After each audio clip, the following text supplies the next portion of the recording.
So I think Jarrett, you're going to kick things off. So I will give you the mic. I believe actually Cassandra I'm has her sorry. introduction up first. So I will turn it over to you, Cassandra, and I All will right. go. No Thanks, worries. Grandma. So just a really quick introduction to who I am, and then we'll kick it back to Jarrett. So my name is Cassandra Hansen. As Bree said, I'm a digital marketing strategist here at Mighty Citizen. I have quite a lot of experience in digital analytics, digital marketing, paid advertising, and strategy as well. So that's what I focus on a lot here with nonprofits, associations, higher ed, and government organizations. Some of my strengths, as you might understand based off of what I just told you, I have a lot of work with and experience with spreadsheets, analytics, and language, not just digital language, but also foreign languages. I currently know quite a bit of Hindi, pretty fluent in Spanish, and then have dabbled in Korean, Gaelic, Italian, and some other languages as well. So that's a fun thing for me. Some of my weaknesses, Snapchat. I just never got on the Snapchat train. I don't know. I'm one of those millennials that just didn't do it. So that's one of my weaknesses. And extreme heat, which is hilarious because I just recently moved to Phoenix, Arizona, and also visited India, two of the hottest climates in the world. So it doesn't make sense, but I chose to do it. And yeah, that's a little bit about me. And I'll pass it over to Jarrett, and he'll give a little intro to himself. Thank you, Cassandra. Hello, everyone. My name is Jarrett Way. I'm the Content and Digital Marketing Manager here at Mighty Citizen. I've been here for just over 3 years now. So really enjoy it, really working with professionals just like Cassandra. I'm really bringing our expertise and being able to help a lot of mission-driven organizations just through the lens of our own expertise as well. I've spent my whole career in the social impact kind of mission-driven space, either directly or tangentially or adjacent to it. And I hope I'll be in that kind of space a really long time. So I love working with organizations just like yours. I manage a lot of the internal marketing, a lot of our public-facing content here for the agency. It's a lot of testing, messaging, just a lot of writing, all of our case studies, really anything that you see online. I am typically behind and producing. The strength of mine is storytelling. I think storytelling is just at the foundation of all good marketing, I like to say. And a weakness of mine is breakfast tacos. If you know anything about Austin, where we are headquartered, you know that breakfast tacos are like currency there. And I actually just moved from Austin, but I still consider myself to be a very rich man whenever I do visit. So weaknesses of mine, breakfast tacos, never met one I didn't like. So again, we are Mighty Citizen. We're a branding and digital transformation agency for mission-driven organizations. We're full service, so full service branding and digital transformation. We've been serving mission-driven organizations for over 20 years now. I mentioned that we're headquartered in Austin, Texas, and we have a satellite presence in Washington, D.C. as well. And we are peppered all across the country as we are now a remote office, which is why Cassandra and I are no longer in Austin anymore. So we focus on helping solve business problems for associations, government agencies, higher education, so universities, and then especially nonprofits as well. We typically do all those things through complete in-house web application development, conducting research and analytic analysis, developing brands and brand strategy, defining user experience and content, and then of course, creating marketing strategy and campaigns for mission-driven organizations. So that's my spiel about Mighty Citizen. Love this agency, love the work that we do. Before we get any further though, I do have just a few questions that I want to challenge you with before we jump right into the meat of this presentation. So I want you to ask yourself just a few things. So first of all, before I share anything with you, before you receive anything, I want you to ask yourself if it's relevant for your organization. Not every single thing you'll hear today is something that you can do or something that you should be doing, but it may be something that's beneficial. And you know that at this point, way better than we do. So go with the grain of, take it with a grain of salt. Just understand that not every single thing will apply. Secondly, ask yourself, will it solve a problem? So you don't want to do anything or pour any resources into anything that isn't directly solving a problem. A lot of mission-driven organizations don't have a lot of extra resources to do that. So you want to be exactly right about what you're pouring your resources into.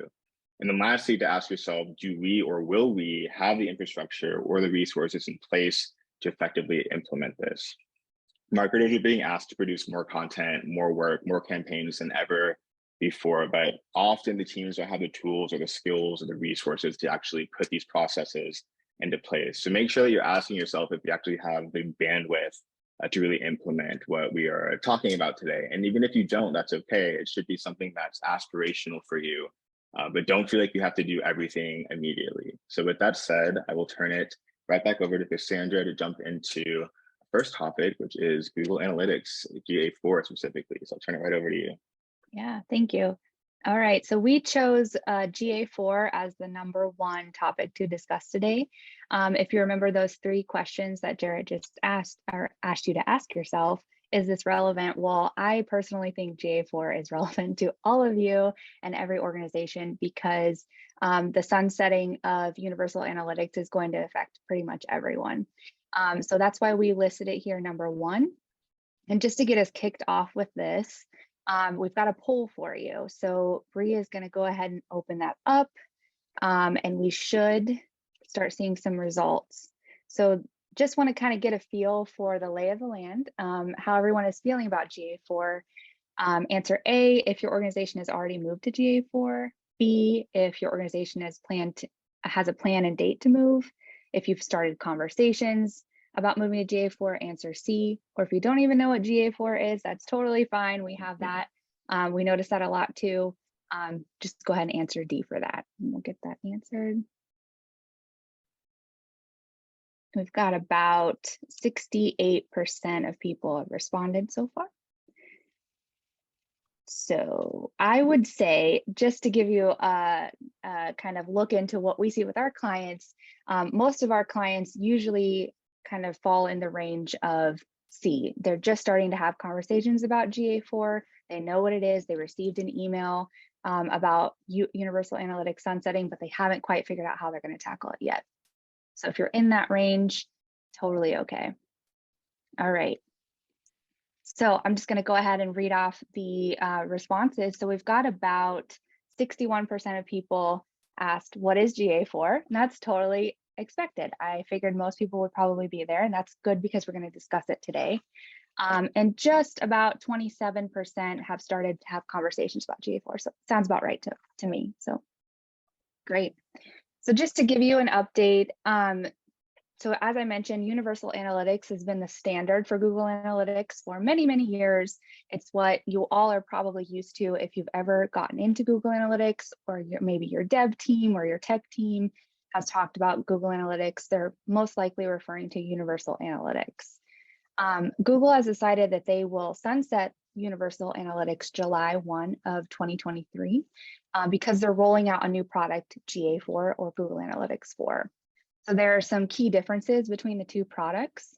The major and most important difference is that GA4 is using event-based tracking instead of session-based tracking. So before, when a user came to the site or your site, we would track their session or all the pages that they hit when they came to your site, and that was how we categorize data.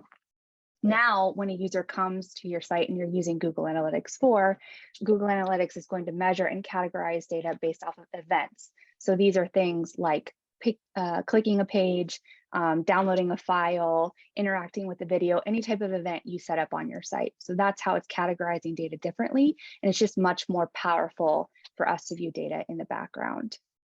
Because of this, there are some other key differences. You're going to see engagement rate versus bounce rate, which is what you would typically use to measure in universal analytics. You'll have better custom reports. You can now merge app and website data into one main property. Before, you had to separate things out. There's an enhanced ability for cross-device platform and domain tracking. In Google Analytics 4, it's kind of its bread and butter. And also Google Analytics 4 really leverages machine learning and attribution to give you better insights into your information and better forecasts and predictions. So why does this matter to you? So like I said, Universal Analytics is sunsetting July 1, 2023. I believe the last update Google released said that you will still be able to access your Google Analytics data for the next 6 months. In Universal Analytics, but data will stop tracking in Universal Analytics starting July 1, 2023. So this is very important because you will need to not only switch to GA4, but you may also see a loss in year-over-year data because you will be comparing data July 1, 2023 to July 1, 2022, most likely. That is mostly the case for our clients. You will not have that consistency of data in GA4 that you had in Universal Analytics. You'll need to somehow figure out how to get that data and keep it running going forward, the past data. So you'll also need to consider some data retention. Google Analytics 4 only allows you to hold data in the platform for the next or the past 14 months. That's different than Universal Analytics. So you'll need to have some considerations if you like to look at data beyond the past 14 months, where that data is going to be housed. So which leads to the next point, data storage may be required. This will change how you look at your data. As we mentioned before, some of the metrics change names or changed or moved completely. So this is going to alter the way you look at the data and how you analyze the data. But ultimately, you will have more power because you have data streams in Google Analytics 4, which are different kind of pulls of data from different sources. Like if you have a mobile app, if you have a website, or if you have, you could have a mobile app between Android or iOS. So you can pull all of these into one data stream, and you can pull multiple domains into one place as well. So it's very important to consider those options. So today we're just going to go over the best practices and setup because it seems kind of daunting. You've got this new product, you don't really know what it is, you know that you need to implement it. What are the most important things you need to consider when you're setting this up? So I've listed out a couple of things here for you. If you're going to set up a GA4 account, which I highly recommend you do right away, the most important thing is to change your default data retention setting. So by default, Google Analytics actually sets the default retention setting to 2 months. And as I mentioned before, you can go up to 14 months. So you want to change that setting, and here's a screenshot for you in GA4 as soon as you set it up. If you have multiple domains like info.mightycitizen.com or help.mightycitizen.com, or if you have other domains in your ecosystem that you want to track, you want to make sure that you're setting up all of those domains under one property or one data stream as much as possible. And we just released a GA4 article recently that will be linked later on that kind of gives you a clue on where to look for that as well. Exactly. You also want to link GA4 to Bigquery. This isn't relevant for all of you. If you decide that you definitely want to retain your data past the previous 14 months, Bigquery is a Google product that houses data, and it's also a database management tool. So you can easily link Google Analytics to Bigquery within the system, and it will allow you to save the data. There are some free options for 360 users. However, there are paid subscriptions to Bigquery. So if this is relevant to you, just make sure you turn on Bigquery linking with GA4. You'll also want to enable site search tracking. So in the events management or event setup in GA4, there are automatic events that are being tracked automatically or by default in GA4. However, site search tracking is not necessarily set up. And this is when a user goes to your site and you may have a search bar at the top of your site and they can search internally on your site. Google doesn't automatically track that for you in GA4. You'll want to turn this setting on as soon as you create a new GA4 account. And lastly, you'll want to choose your attribution model. For most of you, these two attribution models are going to be the most important for you. Data-driven or position-based. As I said, GA4 is leveraging a lot of machine learning and AI. So if you have enough traffic and enough data coming to your site, I would definitely choose a data-driven attribution model. However, if you've got kind of a smaller site and not a lot of traffic, position-based is where I would mostly set your attribution model for most of you guys. And this just means that it is going to give credit to the first and last click for any user interaction prior to coming to your site. So won't dive too deep into that because we can get into a big discussion about attribution later. So best practices and setup, definitely use Google Tag Manager. If you haven't used it in the past, this is a tool that I usually say is kind of like a vessel to inject any tags into your site. or scripts into your site that allows you to better track and monitor any marketing tools, especially Google Analytics. So use Google Tag Manager if you aren't already to create and inject or install your Google Analytics tags. Definitely just with Universal Analytics, the same rule applies. Filter your internal traffic when you set up the property for Google Analytics 4.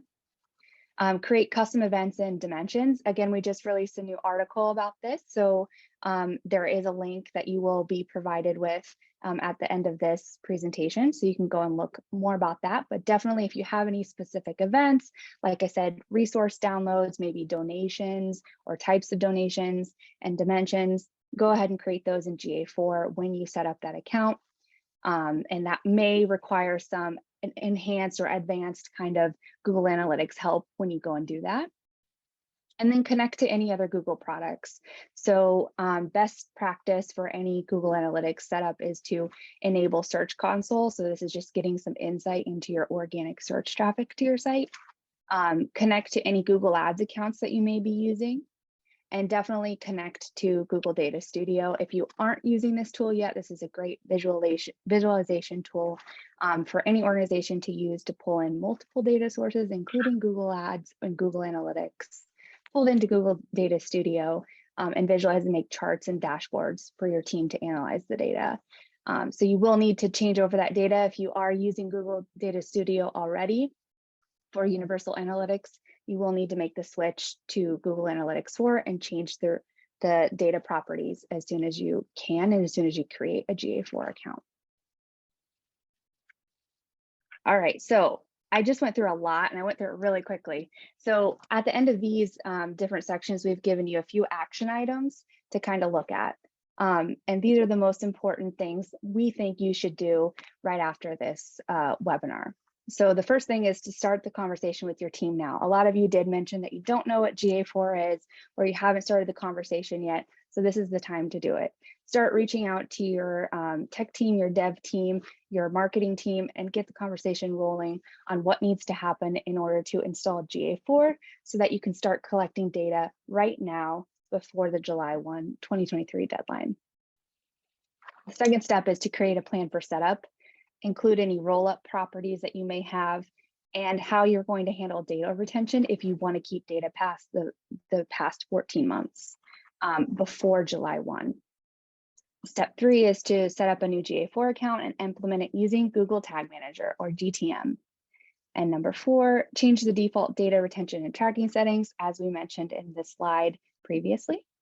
And the number 5, begin using GA4 data in your regular reporting environment and be happy because you're going to have a lot of new data, a lot more powerful, advanced data, especially when it comes to event measurement and engagement on your site. And now we're going to move into GA4. So there will be questions at the end. I know you all will probably have questions on these, especially these first 2 items. So feel free to ask us at the end, but I'm going to move on to privacy challenges. And these kind of go hand in hand because we're talking a lot about analytics and tracking. So one of the big things that we want to talk with you today is about what is going to change in terms of the data you collect and you receive from your audiences when they come to your site. Most of you probably have already or should have already some sort of notice on your site when a user comes to your website for them to accept the cookies so that you can track their activity on your site. A big change that's coming in 2023, Google Chrome will be another browser that will block third-party cookies. This is a huge concern because Google Chrome is the most widely used browser. Also, in 2023, Apple iOS is releasing new privacy standards. So we won't be able to view email open rates in the future for Apple unless users opt in for this third-party data. So what does this mean for you? This actually means that we're anticipating a 15% increase in CPC or cost per click for any paid search ads from Q2 to Q3. This happened in 2021, and it's forecasted to continue. Cost of CPC have continually been rising since 2021, especially because of these privacy concerns. Also, another statistic for you, 41% of brands were forced to spend more on paid and organic search in 2022. So just to tell you, because we're losing that third-party data, it's harder and harder for us to target our audiences, especially in paid media. So costs are going up. So if you're anything like me or a marketer like me, you probably have gone through this journey. If you want to move to the next slide. So definitely this to me felt like a lot of grief, realizing that we're going to be losing a lot of first-party data or third-party data. We're going to have to switch and alternate how we're looking at data retention and how we look at targeting our users online. So the first stage was denial. Of course, they didn't want to believe it was going to happen. Then the next stage, a little bit of anger, maybe a little bit bargaining. Okay, well, what if we change up this strategy, or what if we leverage a different third-party data source? It's not going away. Then I move into a depression, and now we're in acceptance. So now that we're in acceptance, there are a couple numbers just to kind of make you feel like you're not the only one. So 41% of marketers believe their biggest challenge will be their inability to track the right data in 2023. 44% of marketers predict a need to increase their spending 5 to 25% in order to reach the same goals. This is very similar to the numbers we talked about earlier. 23% of marketing experts plan on investing in email marketing software due to Google's new policy. And this is just because marketers are expecting to have to rely on first-party data. So you're not alone. A lot of marketers are kind of wondering, what do we need to do? How is this going to impact our data? How is this going to impact our marketing goals and our efforts?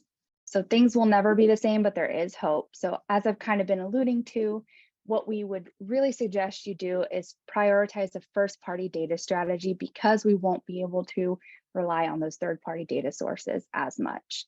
This means you'll want to definitely enhance and build up your customer list, especially your lifetime customers. You are only as strong as your list. So this is going to mean a lot of lead generation if you aren't doing that already, or at least organizing and enhancing your current lists. Another suggestion we have for you is to optimize your privacy or your marketing by channel. So because you aren't going to be able to leverage those third-party data resources, you'll really want to be able to look at each individual marketing channel and see how you can address the specific needs within that channel. For example, Meta or Facebook advertising has a lot of data within its own platform. You can gain a lot of information about your audience, the demographics, their psychographics within Facebook. You don't necessarily need to use that third-party data to get insights into your audience there. Doesn't mean that you'll have a full picture of your audience across all channels, but at least you can look at each individual channel and start optimizing there by channel. And that's the best way to go forward. You'll also want to definitely be thinking about your mobile strategy, especially when it comes to privacy and tracking. And this is because we know that most of your audience is going to be on mobile devices. So it's very important, especially when you're looking at apps as well. And you will want to definitely look at your click funnels and lead funnels. So if you don't have these defined already, this is just you determining as an organization, where are your users going in their journey towards your website or towards the end conversion for you? So you want to look at all of those different click paths and all those lead funnels that lead to the primary goal for your audiences and where they came from. And you'll want to evaluate each step of those click funnels to determine where your gaps are. Where are you losing data? Where are you losing customers? And then at that point, when you find a gap, that's when you can go in and decide, okay, we need to build a specific email approach or a first-party data approach at this specific stage of the funnel. So here are some free tools for lead generation. So I mentioned lead generation is going to be important for you, especially when you're building the first-party data strategy. And lead generation is not easy, we get it. And it's also very expensive. There are so many different tools you can use. So we've listed out a few free tools for you. All of these tools, I believe, have a free plan. However, if you want to bump up the number of leads or maybe traffic to these specific tools, there might be an added monthly subscription price to them. but most of them have a base free plan. So Unbounce is a very good free tool. You don't really need a dev team to create landing pages in Unbounce. This is a landing page service. It allows you to collect leads in kind of a WYSIWYG format tool. You can easily build your landing page and set up tracking, and then submit your leads to whatever type of tool you're using to collect leads. And then Reach is another tool by Zendesk. It's a lead generation and nurturing software as well. It's got a free option for you. Leadpages, this is an alternative to Unbounce. There are many templates you can get started with, especially if you don't have a designer on staff. Sumo is a free email marketing tool as an alternative to some of the other paid services. And Hotjar has a free subscription as well too. So Hotjar is a tool that allows you to record users that visit your landing pages or any page on your site to kind of give heat maps and see where they are stopping on your page and where those lead generation gaps might be. So they have some free options for you, and it's really interesting to go and watch that, and can give you some good insight to where you're lacking in your first party data strategy. So to take action, there are so many things. Privacy is a huge topic and very broad, but to take action, again, the number one thing we suggest is to start the conversation with your team now. So get talking with your team. Where are we missing the mark in terms of lead generation? How are our email lists segmented right now? Are they robust? Do we need to build them up a little bit more? Are there attribution points that we're missing? And we need to look at trying to track a little bit better. Just get the conversation started and try to figure out where you can kind of take action next in terms of first party data. Begin collecting and refining the customer list, like I said.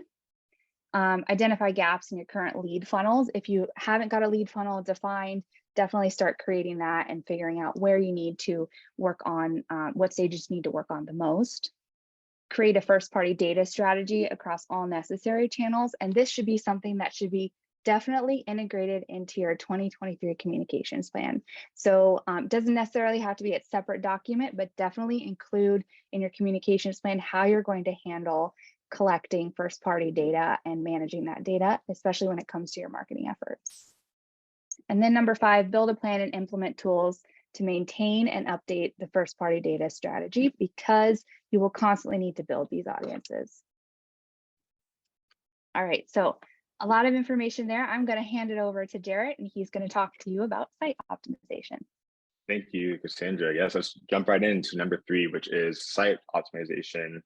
So optimization is key, and this is nothing new, but you should all know that your users are on mobile and they're switching devices as well. So an overwhelming amount of your users exist on mobile, but they're back and forth. So another thing you need to know is that as paid advertising costs rise, a well-oiled SEO strategy is critical for assisting your organic search traffic.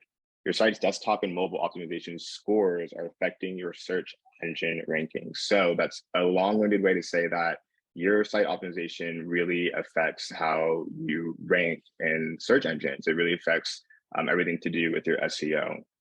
Around 90% of all internet users have mobile access, with China, India, and the US leading the way.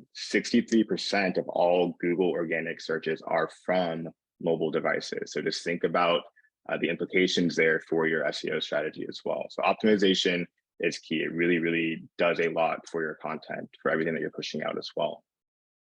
I wanted to share with you this tool, Test My Site with Google.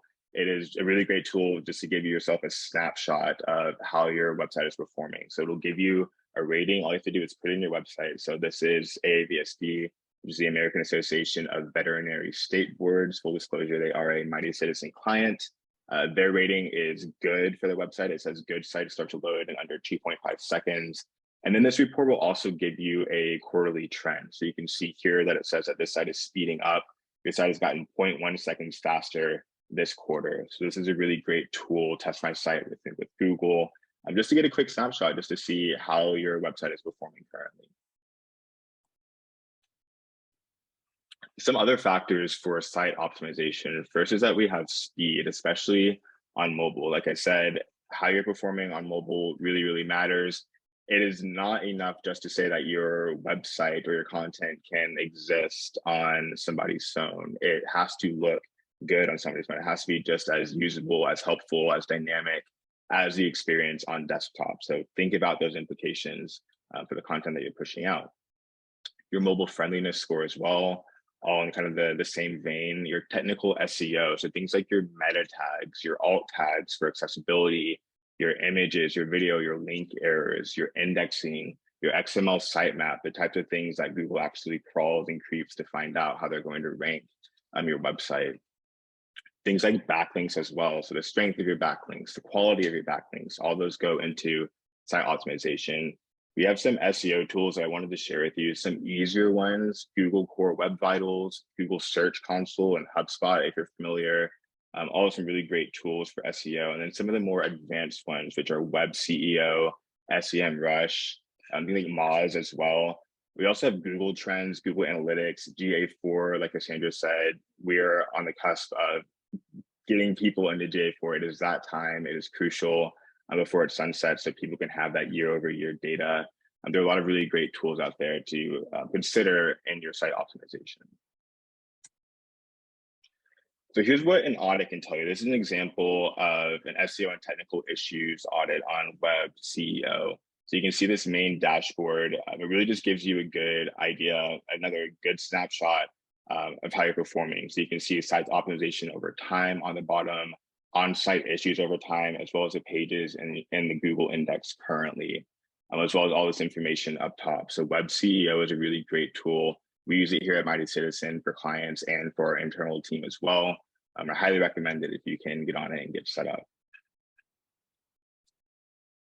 So like we said, we want to leave you with 5 points, 5 key takeaways for every single one of these, because we know it is a lot of information and we've done this presentation before and we don't want to overwhelm people. So the 5 takeaways for site optimization is first, again, just to start that conversation with your team right now. Site optimization really, really, really matters. That's not something that is kind of baked into the perception or culture of your marketing team or your marketing department or whoever is doing this work at your organization. That should be a conversation that you need to have. Second is to determine SEO tools that best suit your team. So I gave you a big list of all those. We have even more at the end of this presentation.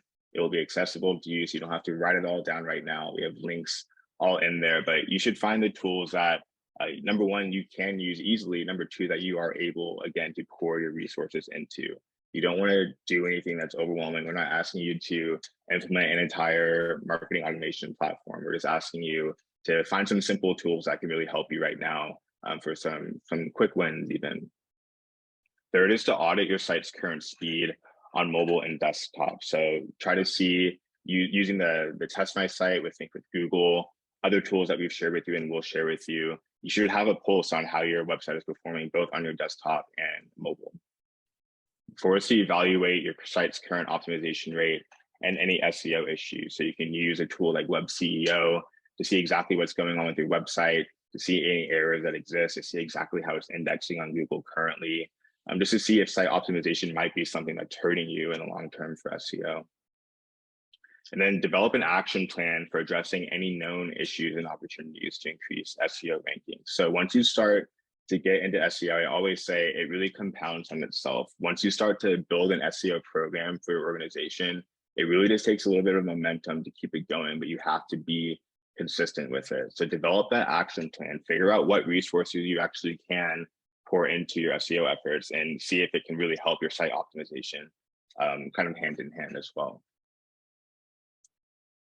All right, topic number 4. This is a good one. It's video marketing, something that I think is a very relevant conversation to most organizations, especially in the last couple of years. We'll get into that, but first I just have a quick poll that I'd like to share with you, and I think we can launch that right now.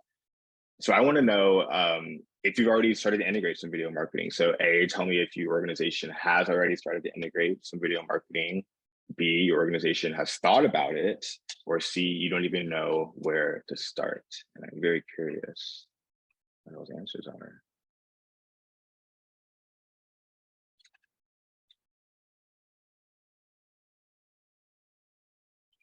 All right, we've got about 58% of people. I'll give you just another minute or two.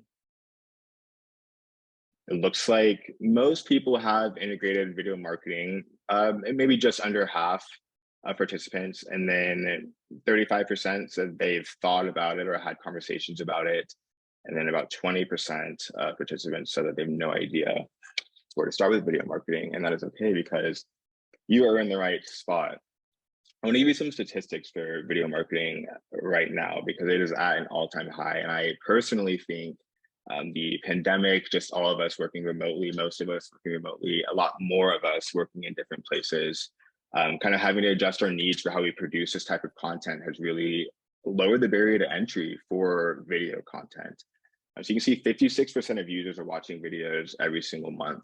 An average of 9.5 videos on streaming apps on each US smartphone video streaming apps. 99% of marketers use video marketing in one way or another in 2022, and that's up 23% from just 5 years ago, which is crazy for just one type of marketing, a platform or a channel. 87% of video marketers reported that video gives them a positive ROI. So video works, just point blank, video really does work. There are numbers to back it up. There's so much data to back it up. Video, it drives conversions, it drives engagement. It really helps to beef up your content. So figuring out a good video strategy is something that can really help you in the long run. Over 500 million people are watching video on Facebook alone every single day on just Facebook, on just one platform, which is crazy. Over 500 million people. 7 out of 10 event organizers moved their event to online during the pandemic, and nearly half of them continue to use a hybrid model. I'm sure most, if not all of you, are familiar with that type of model of event if you haven't been putting them on yourselves. So while consumers prefer video content in general, they're engaging at a much higher rate when that content is live as well. Before I get into that, I do just have to share Canoodle here from the ASPCA on their TikTok. ASPCA does a really great job on their TikTok. It's a really easy thing to do to highlight, animals in need, highlight animals that need to be adopted, things like that.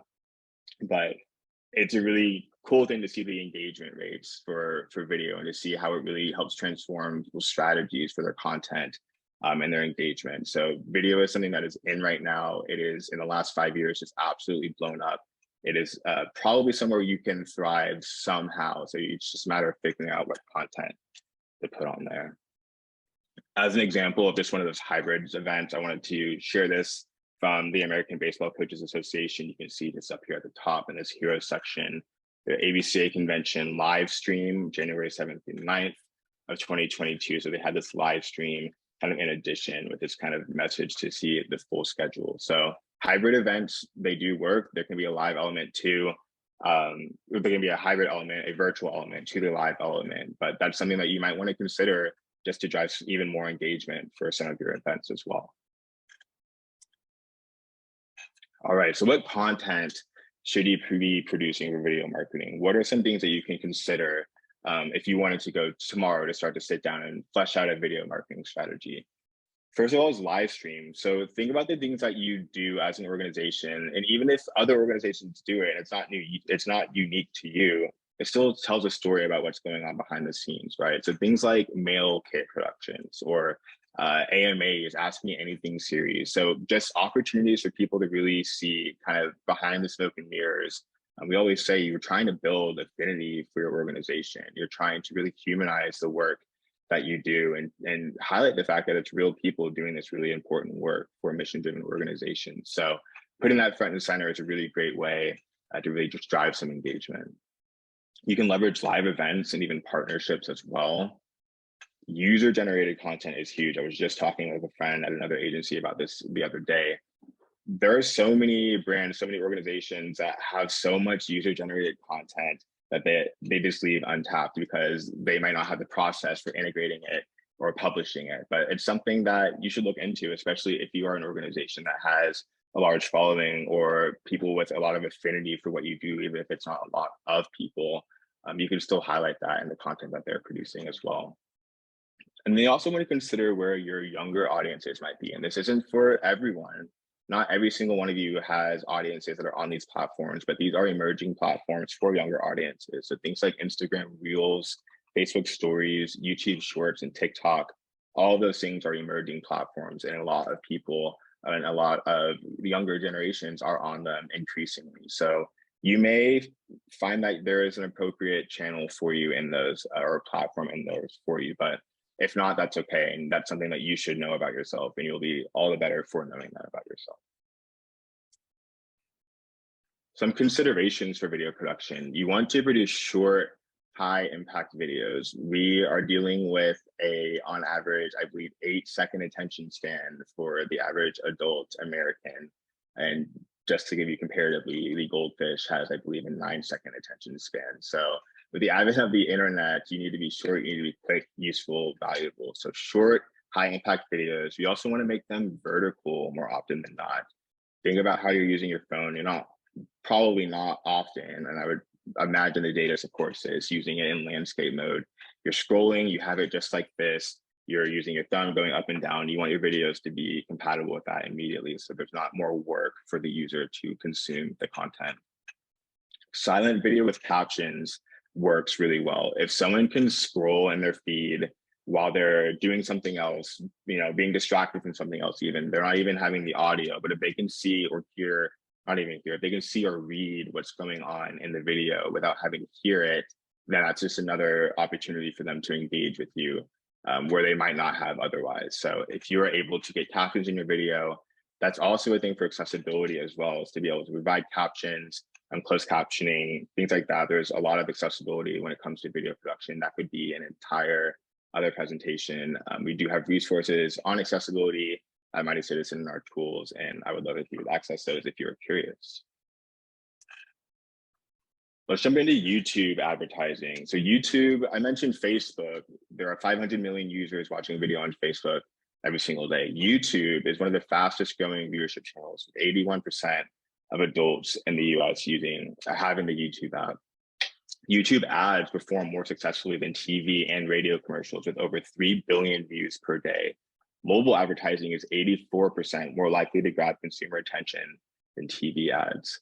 There's also been the introduction recently of YouTube Shorts and live streaming. So it's kind of the TikTok and the Instagram Reels for YouTube. So you've probably noticed every major social media, every major media platform is rolling out some version of that because it is popular. It is an increasingly attractive way to produce and consume content.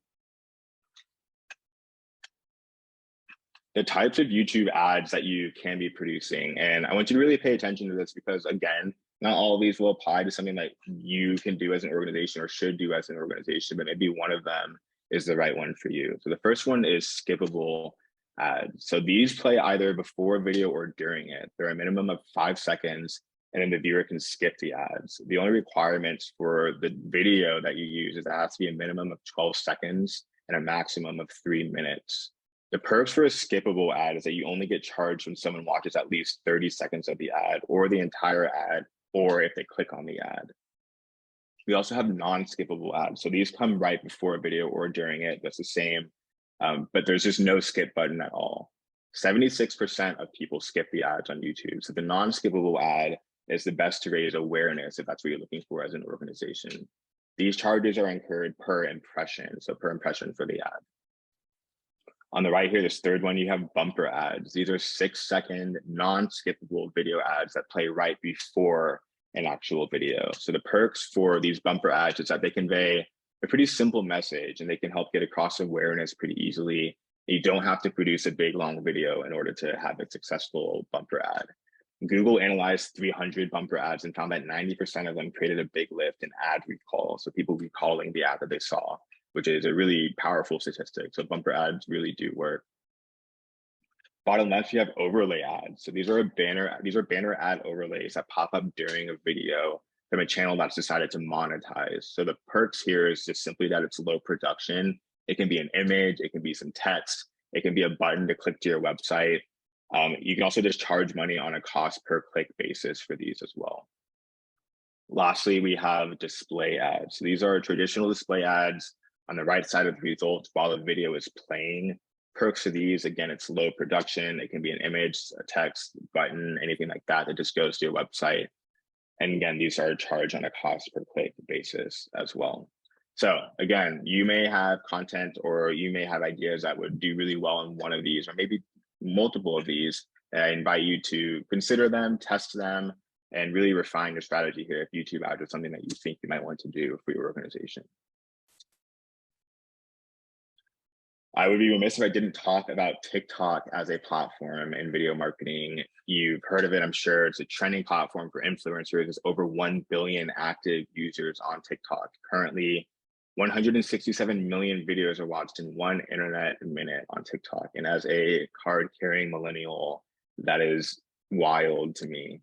It's considerably more engagement on TikTok than any other social media platform as well. And like I said, your audiences may not be here, and that's okay, but that's something that you should know about yourself, because if your audiences are on TikTok, you should probably be on TikTok because they would engage with you there. I would be willing to bet if you produce the right kind of content. Other considerations that we have for video, you want to make sure that your video aligns with strategy. So your channels, your events, your topics, we want to make sure they're laddering up to some greater marketing and organizational goals as well. You always want to consider your marketing budget for videos. So the production value, how you can scale your videos, how you're producing them, how many that you can make at one time. Think about the resources that you are able, again, to put into your video, and if you need any third-party help as well. And then also want to consider your audience demographics, the kind of things that can be checked off, but also just the psychographics of your audiences as well. The kind of personality traits that they have, the kind of personalities the boxes that they fit in terms of psyche, if you will, for psychographics. Your action items for video marketing. First of all, is no videos just for video's sake. So you want to start this conversation now if you plan on having a video strategy for 2023, but you do need to have a video strategy. It is not enough just to say we want to produce videos and just go out there and do it. You should actually have a plan, make it make sense, make it ladder up to those goals that I was talking about, so that can be something fruitful long-term for your organization. You want to consider your content. So what do you want your audiences to see? Have you asked your audiences what they want to see? Maybe you need to survey them just to see what type of content you want to be producing. If you're new to video production, test your videos by content and by channel, not both at once. Do your testing with individual variables just to see what's working for you. Because again, you don't want to be pouring any resources into where you don't need to be. You don't have to be everywhere if your audiences aren't there. Number 4 is to leverage live streaming, live events, and user-generated content where appropriate. And then lastly, to consider a YouTube advertising strategy and always test, test, test. You will never know what's working for you or what could be working better if you're not changing it up and comparing all the time. We always say at Mighty Citizen, need to test everything, and you should be doing that. All right, last of our time, we turn it back over to Cassandra. Let's talk about some RSAs. Yeah, last but not least, I'm definitely going to go through this pretty quickly because responsive search ads may not be relevant to all of you, and I want to make sure we have time for questions at the end as well. But we wanted to touch on this. So responsive search ads, or RSAs, it's basically a Google search ad that adapts to have more relevant messages to your customers through AI. So this is the norm for search engine marketing. Now, as of June 30th of this year, you're no longer able to create expanded text ads, which was the norm previously in Google search ads.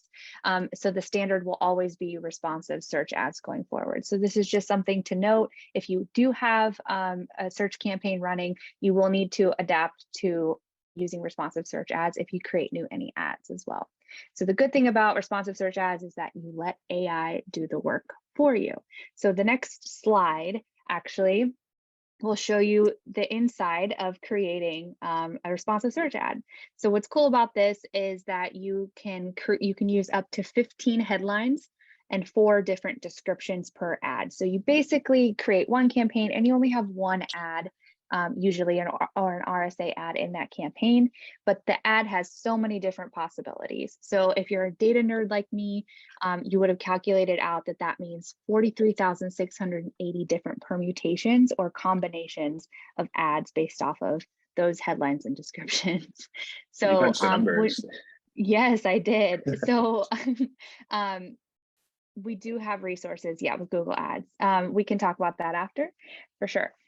When you see a responsive search ad live in the search engine results, you will only see a maximum of 3 headlines and 2 descriptions.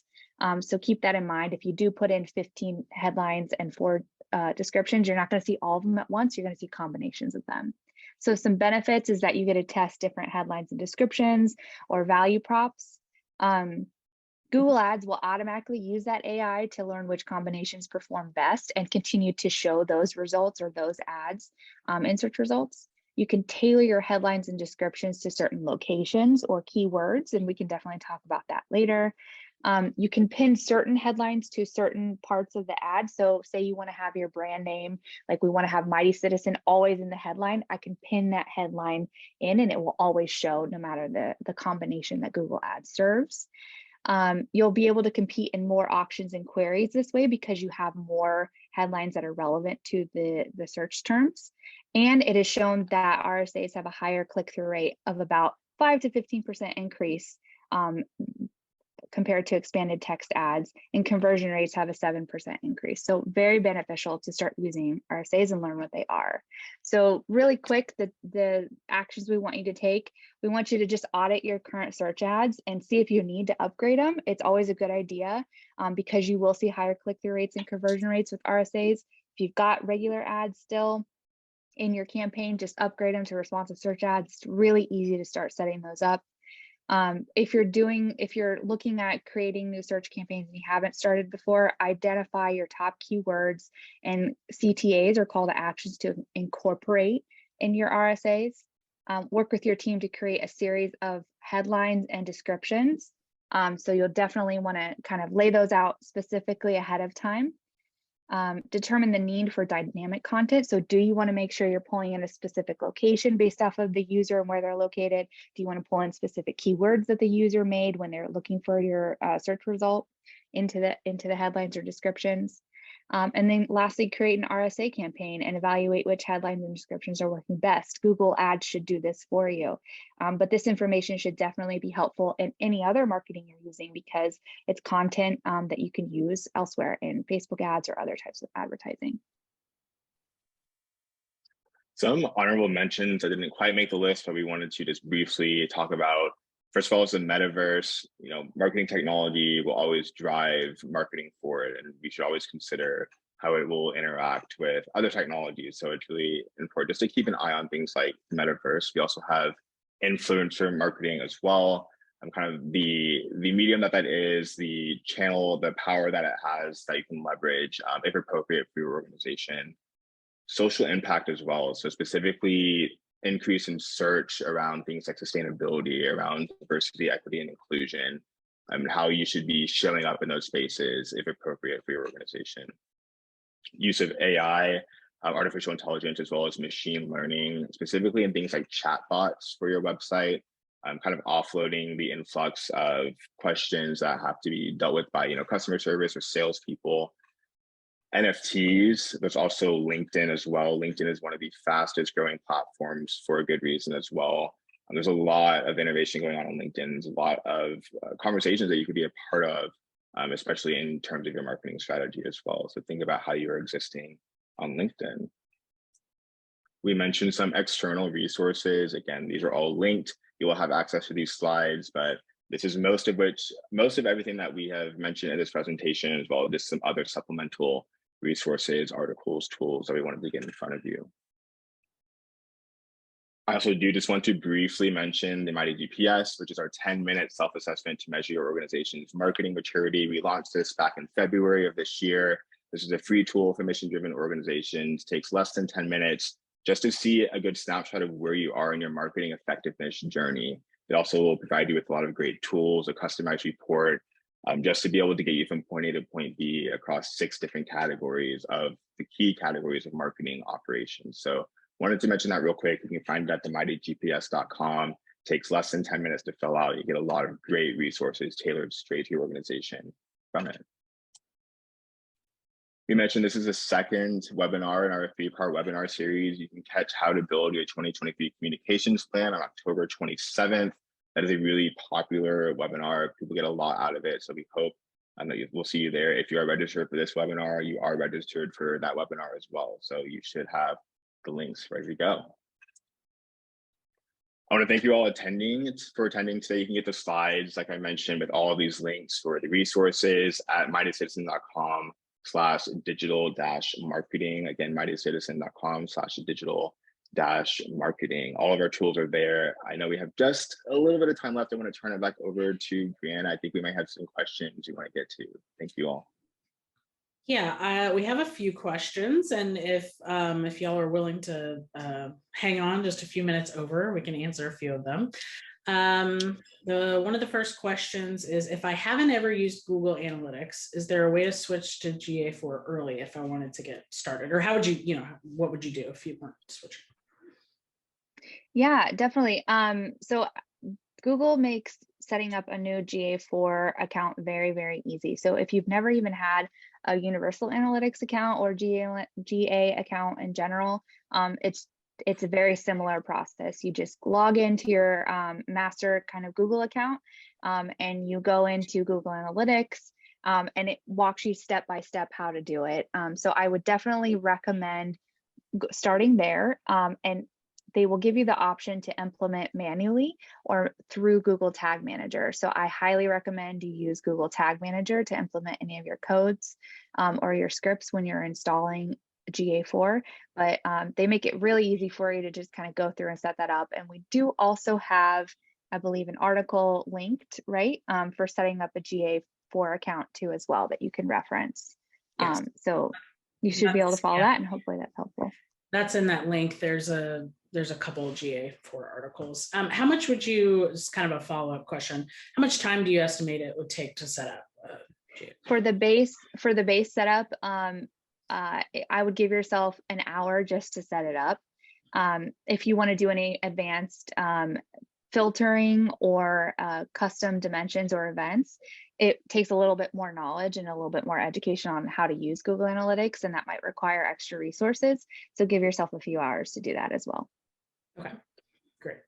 Someone was asking if you could clarify what you mean when you said you won't be able to track click rates for Apple users. Does that mean those with an Apple email address or those who check mail on an iPhone, iPad, etc.? Yeah, so what we're referencing are any users who use the Apple Mail app on their device. So it's really important because I just read a statistic. Apple devices account for approximately 52% of all email opens. So it's anyone opening their mail through the Apple Mail app, which is the default app when you have an Apple device. So just to give you a little bit more clarity, because I know there was another question on that. Basically, Apple released a mail privacy protection plan. So basically, when you download iOS 15, you're given the option to allow other organizations to track your activity via mail. When most people get that, they choose don't track it. So you're losing a lot of activity there, because when we aren't tracking the activity via mail app, we lose the ability to see if, when, and where people clicked on or opened their website or opened their email, and if they did any activity from the email to your website. So you lose a lot of data there. Let's see. All right, let's do one more question. I'd love to hear your recommendations for, and probably both of you could answer this, how to get started with building an audience in new platforms, like particularly for a younger, newer audience, like just general strategies. Yes. Okay, so an audience in new platforms. My recommendation is to always do a bit of audience research. So we have some tools in-house that we use, such as Meltwater, to build kind of a profile of our audience to determine where they live online, where the audiences live online, what their demographics and psychographics are, who their influencers are. I know you probably can't get the resources to get that because it is a very robust tool. There are similar tools like that. I think Sprout Social has some options as well. But even if you are just looking at Meta or Facebook and Instagram, for instance, you can log into your Facebook page and go in and view the demographics of your current audience or your current following. And you can also get some insight into when you're targeting or looking at potential targets for your audiences. It will give you some audience demographics right there in Facebook to build out your kind of profile or persona for your audiences. And each Yeah. kind of social platform usually has a tool like that where you can get some information. Not much at all to add to that. Very clearly audience research, surveying your audiences, but you don't always have to have, you know, the big fancy expensive tool to do that. There are ways to figure out where your audiences are, just to have an idea, ballpark even, without that. Okay, great. All right, I don't want to go too far over, so we will stop there. If you have additional questions, you can always send them to us at hello@mightycitizen.com. Cass and Jarrett, thank you so much for your time. I'm going to ask when you exit, we have a post-webinar survey. I hope you'll take a minute to tell us what you think. We really value the feedback and we use it to improve our webinars in the future. So thank you so much, everyone. Have a great day. Thanks, y'all.